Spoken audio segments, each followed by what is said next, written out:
Assalamualaikum warahmatullahi wabarakatuh. My name is Nur Aina Safa binti Sawari and my metric number is 278461.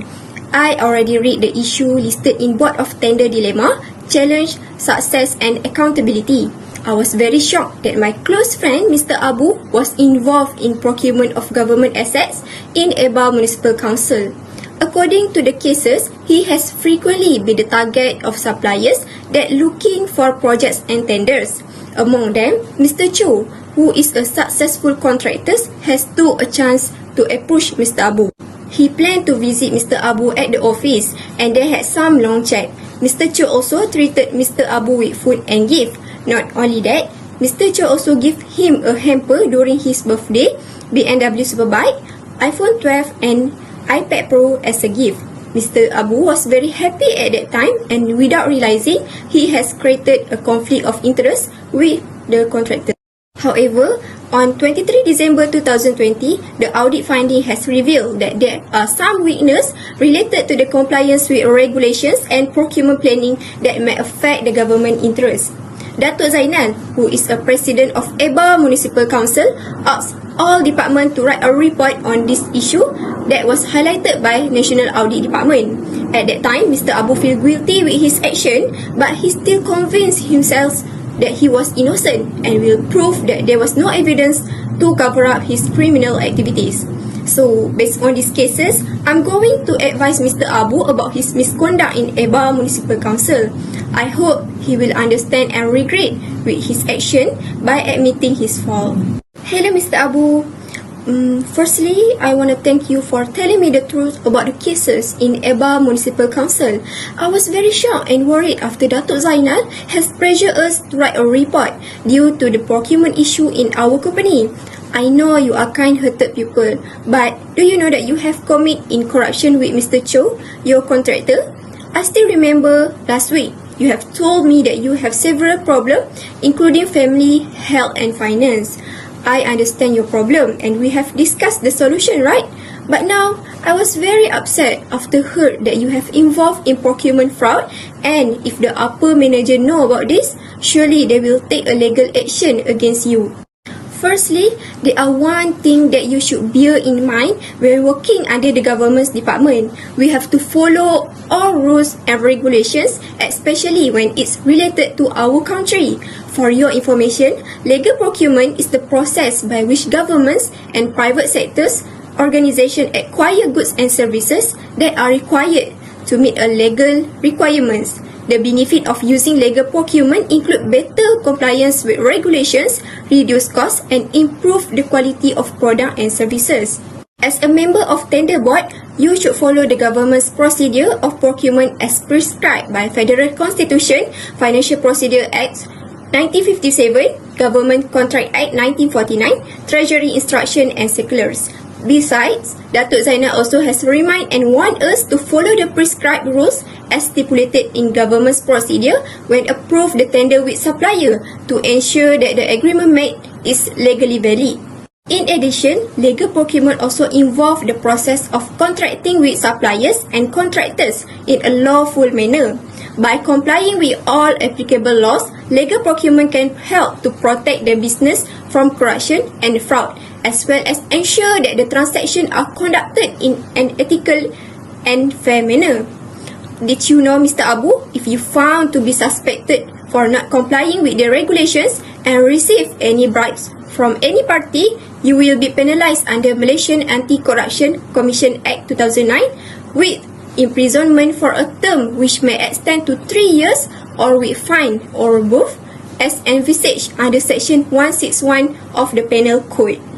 From the social view, the leakage of public funds cause corruption to affect the government ability to provide basic services to the citizens. It also increase the burden of taxpayers and reduce the quality of work done for the projects. Not only that, corruption in public procurement hinders the economic development, reduce social services, diverts investment in infrastructure, and indirectly will impact the poor disproportionately. In addition, the corruption in procurement also can give a negative impact to the public health and safety risks. This occurs when services or goods delivered by contractors do not meet the requirement or follow the policy. Did you know? From poor constructions, subpar goods or services not being delivered, there are several ways citizen safety and health can be jeopardized. Besides, the corruption in public procurement also can affect the public trust. This happens because the citizen expect the government can provide a basic facility with high quality to meet the current needs. If the corruption happen in the internal organisation that are responsible for this duty, the government might fail to provide a good facilities to the citizens due to leakage in the public fund. Not only that, a study by the World Bank shows that corruption in the infrastructure and extractive sectors can lead to the misallocation of public funds, causing the services provided to be in poor quality and also insufficient. As a result, the citizen will questioning the government's ability to manage the public fund. Mr. Abu, did you know public procurement fraud also will give a negative impact towards our economy?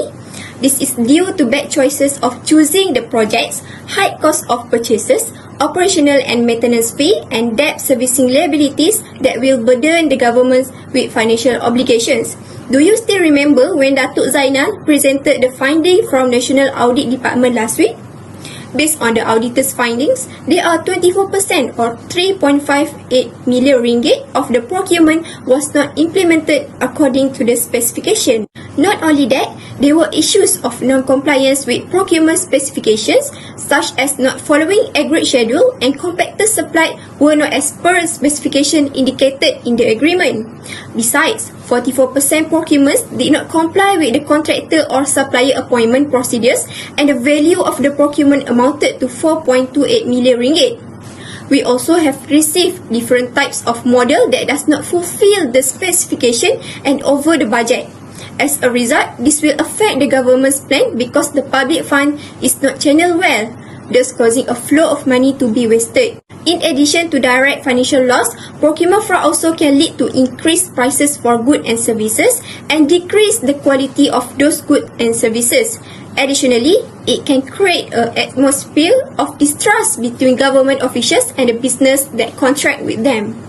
Not only that, the procurement fraud will increase the risk of abandoned projects, high cost of goods and services, as in some public establishments where services are commercialized. These have tended to impoverish the people, deny them access to public welfare services and infrastructure. Last but not least, I hope you will realize the mistake that you have made. In the Surah Al-Mu'minun, for instance, Allah has outlined the qualities of successful believers, and among them are the ones who are faithful to the trust and keep their promise. Islam also has prohibited the unethical and fraudulent acts because it can give a negative impact towards your life and hereafter. Not only that, did you know the term fasad, which means corruption, and its derivative have been used approximately 50 times and they appear in 22 chapters of the Quran. This indicates the great emphasis of Quran on promoting reform, integrity, transparency, good behavior, and banning all types of corruption and mischief. Allah Subhanahu Wa Taala also has sent a messenger, Prophet Muhammad Sallallahu Alaihi Wasallam, to show people the right path and be good models in doing good and preventing the corruption. So, as a Muslim, we need to follow the God's command and leave all His prohibitions to get His blessings. Besides, corruption also will create a contentious among the people involved and it will give a negative implications on the individual, society and universe. But don't worry, Mr. Abu, people always have a choice to change. There are many verses in the Quran which clearly state that God forbid us from taking unlawful gains, whether in the form of bribery or usury or any other illicit forms of corruption. He also hates people who involve in corruption and threaten them with a heavy punishment such as the curse and a terrible place in the day of judgment if they do not stop their behavior and repent. This is all that I can advise to you and I hope you will accept it with an open heart. I also hope that you will realize your fault and take a responsible to solve these cases. Thank you and see you again.